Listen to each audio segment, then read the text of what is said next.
How does garbage time affect fantasy football player performance? Imagine watching a game where the score is so lopsided that the outcome is basically decided. That's what we call garbage time. It's that part of the game when teams are just running out the clock or trying to pad stats. But how does this affect the players you're relying on for your fantasy team? That's what we're here to figure out. When a team is losing badly, they tend to throw the ball more often.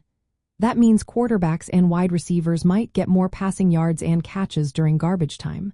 So, if your player is on a team that's trailing big, they could put up some extra points. But here's the catch. The quality of play often drops.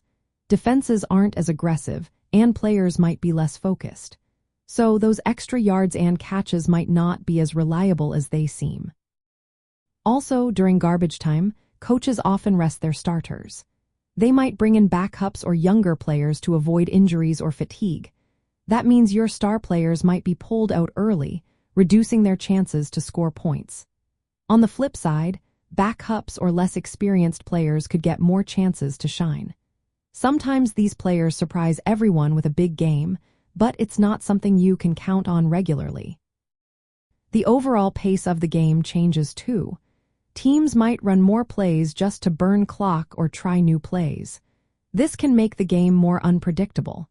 Players on the field might be less motivated to perform at their best, leading to inconsistent fantasy results. From a weekly lineup perspective, understanding the game's script is key.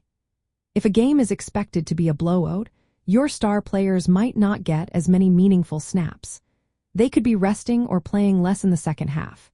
That makes their fantasy value less predictable. Players who perform well in close games tend to be more reliable because they stay on the field longer and are involved in key moments. So, should you chase points from garbage time? Be careful. While some players might benefit from late-game opportunities, most fantasy starters do best when their team is in a competitive game. Watching how teams play and how the game is shaping up can help you decide if a player's late-game stats are worth trusting.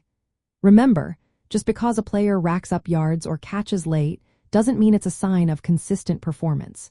It's often more about game flow than skill or opportunity.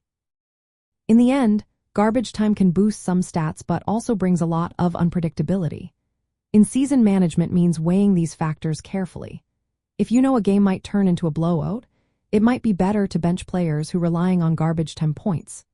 Conversely, players who thrive in high-pressure situations tend to be more dependable, especially in close games.